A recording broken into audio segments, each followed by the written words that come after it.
Olá, nesse vídeo eu gostaria de falar de um assunto um pouco polêmico, que é sobre a hipnose. Tem havido uma grande ênfase de cristãos e crentes e até pastores que estão aderindo à prática da hipnose. Meu objetivo nesse vídeo é trazer o que a Bíblia afirma e os perigos dessa prática.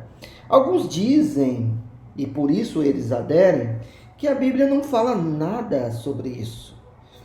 E que até alguns sites gospel dizem que isso depende da responsabilidade de cada um. Mas eu acho muito estranho que Deus nos deixasse sem nenhuma luz dessa prática, e que uma prática tão estranha, porém a Bíblia nos dá alguma luz sobre essa prática, e eu gostaria então de falar nesse vídeo. Nós vamos nos dedicar em dois textos, um texto no Velho Testamento, o outro texto no Novo Testamento, e o texto do Novo Testamento nós vamos nos dedicar mais porque exige uma exegese e conhecimento da sintaxe. Então, o primeiro texto que nós vamos analisar é Deuteronômio 18, 9 a 12, que diz o seguinte: quando entrares na terra que o Senhor teu Deus te der, não aprenderás a fazer conforme as abominações daqueles povos. Não se achará entre ti quem faça passar pelo fogo o seu filho ou a sua filha, nem adivinhador, nem prognosticador, nem agoreiro, nem feiticeiro, nem encantador, nem necromante, nem mágico, nem quem consulte os mortos. Pois todo aquele que faz tal coisa é abominação ao Senhor, e por estas abominações o Senhor teu Deus os lança diante de ti.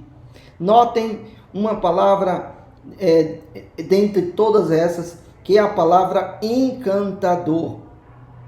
A palavra encantador vem de um verbo, ravar, em hebraico, e está no particípio hebraico. E o verbo ravar significa unir com nor, da nor, unir. E foi traduzido de uma forma muito acertada para encantamento, porque exige que um contato com a pessoa, por isso quer dizer unir. Em outras passagens, esse verbo traduz unir, traduz, né? Mas é unir com nó. E aqui nesse contexto, o sentido é de encantamento. E claro que quer dizer a hipnose, porque a hipnose exige a autossugestão, exige uma sugestão da pessoa que está fazendo, como se aquela pessoa desse nó em outra pessoa. E aí está que Deus está proibindo essa prática. Mas vamos ver no Novo Testamento o que diz em Atos capítulo 8, verso 9. E aqui eu vou usar o texto grego, porque vai exigir uma exegese, e eu quero que vocês prestem bastante atenção, que diz aqui, havia muito tempo, isso aqui é um verbo no imperfeito, que quer dizer que já existia há algum tempo na cidade algum homem por nome Simão, era um mágico Simão, em Atos dos Apóstolos, capítulo 8, verso 9. Aqui diz, Magel kai existon to ethnos tes samareias, quer dizer, praticando, veja que está no particípio presente, praticando magia, e o outro verbo, existem, está na mesma forma de Magel, praticando magia e existon, ou seja, esse verbo é o verbo existem, é uma junção de uma preposição ek, quer dizer tirar, e ristemi, que quer dizer pôr. Em outras palavras, é deixar fora. É alguém deixar fora, ficar fora de si. E foi traduzido para a língua portuguesa por iludir. No entanto, vejam bem, dá para, às vezes, essa tradução, iludir, ela despista muito do que realmente é a hipnose. No entanto, se nós observarmos o texto grego, aqui está no particípio demonstrando que ele praticava magia, mas não somente isso, ele existon, to ethnos, mas ele também os deixava o povo de Samaria também fora de si. É verdade, gente, que esse verbo quer dizer deixar maravilhado, deixar uma pessoa em êxtase diante de uma maravilha. Há muitas passagens quando Jesus fazia milagres e outras pessoas, apóstolos, que as pessoas ficavam maravilhadas e usam esse verbo existem-me. Porém, esse verbo aqui quer dizer também deixar a pessoa fora de si, no sentido da mente. Nós podemos ver isso em Marcos 3:21, quando a família de Jesus o buscava. E olha só, os seus parentes, roi parautu, quer dizer exatamente pessoas próximas, os parentes, tendo ouvido, saíram para prendê-lo. Prender quem? Prender Jesus. Porque diziam que ele ficou fora de si, né? É o mesmo verbo, existem-me, traduzido lá para iludir. Agora, detalhe, esse verbo aqui, eles estavam dizendo que Jesus estava como se fosse hipnotizado, fora de si, ou louco, foi traduzido até como tivesse um problema, mas o verbo é usado para que ele estivesse fora de si, ou estivesse em êxtase. No contexto de Atos dos Apóstolos, Simão não só praticava magia, mas ele praticava o verbo existem-me, que foi traduzido para iludir, ou seja, praticando um tipo de hipnose.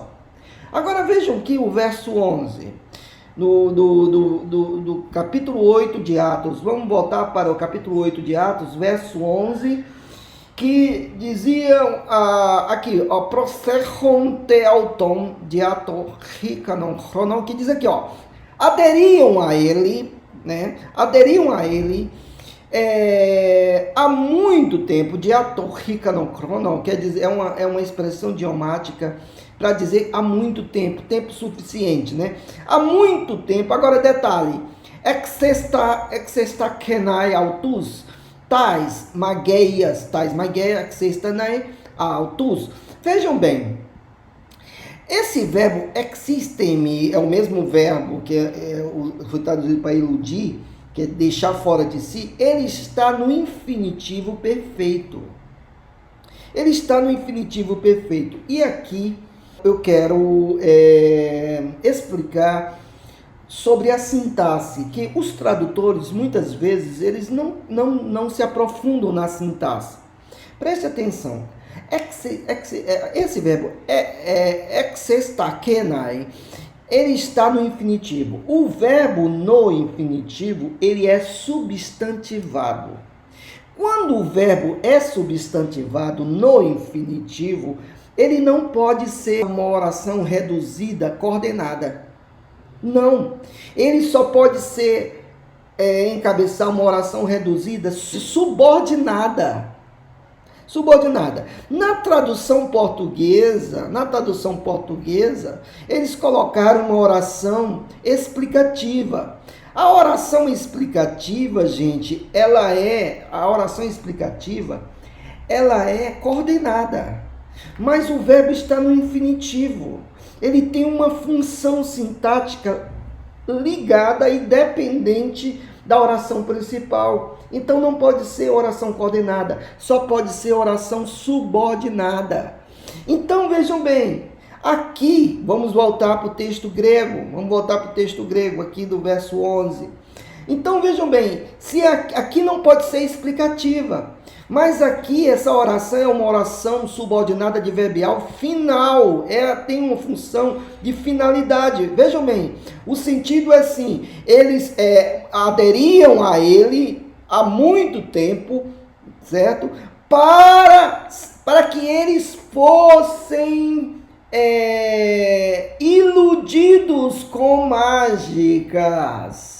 O texto está dizendo, o texto não está explicando, o texto está dando a finalidade porque eles se achegavam a Simão, para que eles fossem hipnotizados. Eu traduziria assim, para que eles fossem iludidos, conforme o verbo traduzido, que é traduzido iludir, é nesse sentido, é o verbo existe-me. Eles aderiam a Simão para serem iludidos. Seria melhor a tradução, porque é uma oração subordinada, é uma oração não coordenada, não é explicativa, ela é final, ela tem a finalidade, certo?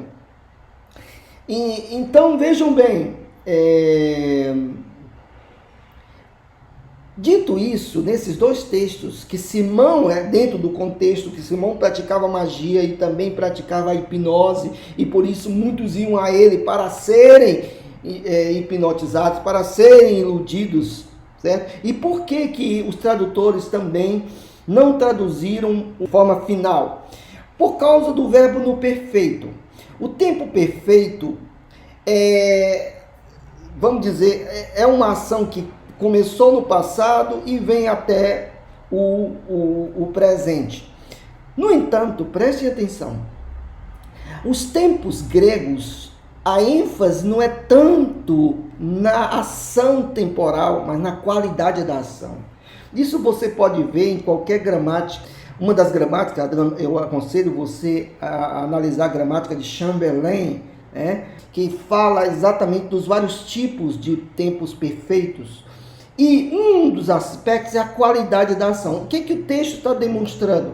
O texto está demonstrando que as pessoas aderiam a ele há muito tempo para serem iludidas, serem hipnotizadas por ele com mágicas. Mas o sentido é que eles já haviam sido, eles já tinham sido, tanto é que eles há muito tempo, eles já tinham sido, era uma prática contínua, Então eles aderiam a ele para serem hipnotizados. O objetivo demonstra objetivo, demonstra finalidade, porque é uma oração subordinada e não coordenada. O infinitivo, ele é reduzido, é como se fosse uma oração subordinada, adverbial, final, reduzida de infinitivo. Então, é necessário conhecer sintaxe nesse sentido, tá? Então, o sentido é exatamente esse. Agora, detalhes, há alguns argumentos usados por pessoas que tentam defender, crentes que tentam defender o uso da hipnose. Eles dizem o seguinte: isso não é sobrenatural, é algo da mente, é autossugestão. Mas, minha gente, algo científico e natural acontece comigo, com você, com qualquer pessoa. Algo científico não acontece só com algumas pessoas. Eles dizem, não, coloquem os dedos assim, vamos ver quem é capaz de ser hipnotizado. Relaxe. Meus queridos, isso acontece também no espiritismo. Se alguém permitir deixar, tiver sua mente aberta, ele vai ser possesso. Ele vai ser possesso. Isso não é científico. O que é científico e natural acontece comigo, acontece com qualquer pessoa. Se você pegar uma agulha e furar o meu braço, eu vou sentir dor. Se você furar o braço de outra pessoa também, ele vai sentir dor, a não ser que ele seja doente. Isso é científico, isso é natural. A hipnose não é natural. Agora, um detalhe importante: o diabo é expert em agir nas mentes. Eu vou trazer para vocês o texto de 2 Timóteo, capítulo 2, verso 25, que Paulo adverte a Timóteo. Olha só o que diz aqui Paulo, eu vou colocar em grego, que isso é muito importante. Paulo diz, disciplinando o paidel, disciplinando com mansidão aqueles que se opõem, a fim de que Deus lhes conceda o arrependimento para o pleno conhecimento da verdade. Aí olha só o que Paulo fala aqui no verso 26, né? E que eles voltem à sobriedade, ananefo. O verbo ananefo vem, aná é uma preposição para retomar. Nefo é ser sóbrio, ser alguém, para que eles voltem à sobriedade, ectesto diabolo magidos, que eles voltem à sobriedade dos laços do diabo. Vejam o que Paulo está dizendo, que a falta de sobriedade é algo que o diabo lança como um laço, a falta de sobriedade. Então vejam o que a outra parte do versículo é, para que eles voltem à sobriedade do laço do diabo, né? Tendo sido presos, olha só, exogregomeno, por ele, para a sua vontade. Minha gente, quem age na falta de sobriedade, alguém diz, mas as pessoas ficam conscientes. Não, mas há um êxtase, há um total domínio da mente, e isso quem opera não é natural, isso é sobrenatural, Agora, vejam bem, vejam o que Pedro falou na sua primeira epístola, 1 de Pedro 5,8, é um texto conhecido. Vejam que é o mesmo verbo, nefo, sede sóbrios, vigilantes. O diabo, o vosso adversário, né? Ele fica rugindo como leão, andando, procurando alguém para devorar. Vejam, sede sóbrios, vigilante. Aí Pedro cita o diabo, o vosso adversário. E a gente, como um crente, pode usar a hipnose? Como um crente pode se deixar ser hipnotizado? Aí alguém diz, não, mas eu já li casos, vejam bem, há casos na internet de uma médica que foi operar uma paciente com câncer de mama, e ela não quis usar anestesia, ela então começou a usar a hipnose. E quando ela usou a hipnose e a paciente ficou em êxtase, ela começou a furar e viu que a paciente não estava sentindo dor. E ela então fez a operação com bisturi. Minha gente, isso não é natural.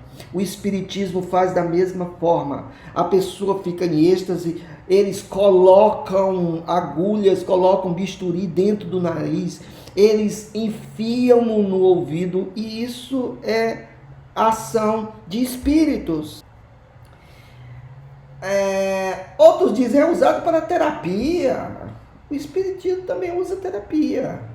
O espiritismo também usa operações mediúnicas. Mas Deus proíbe,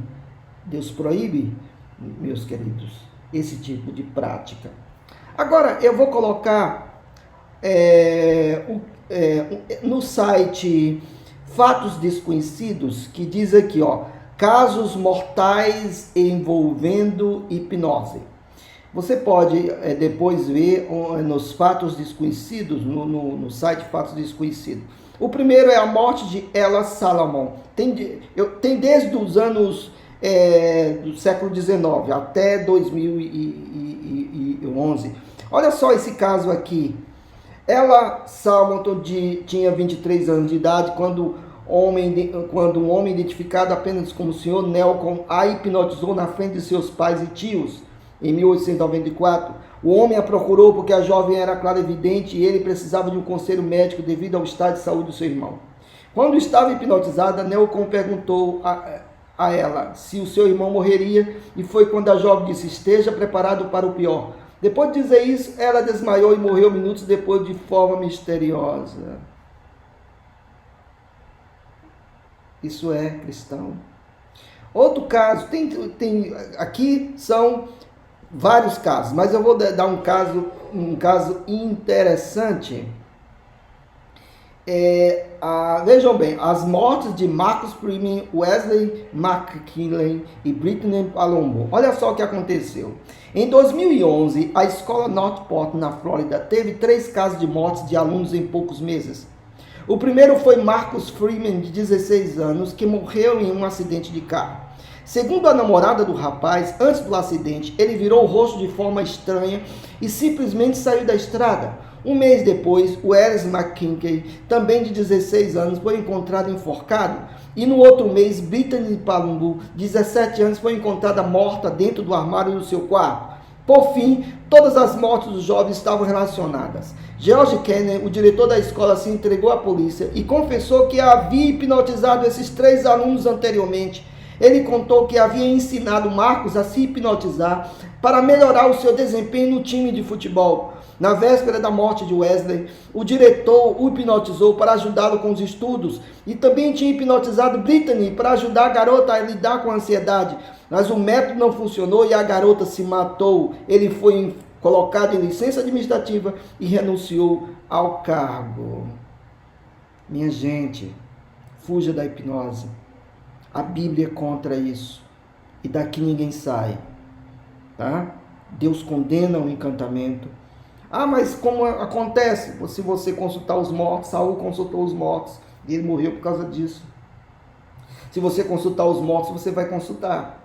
Se você consultar os espíritos, as entidades da Quimbanda, você vai receber consulta.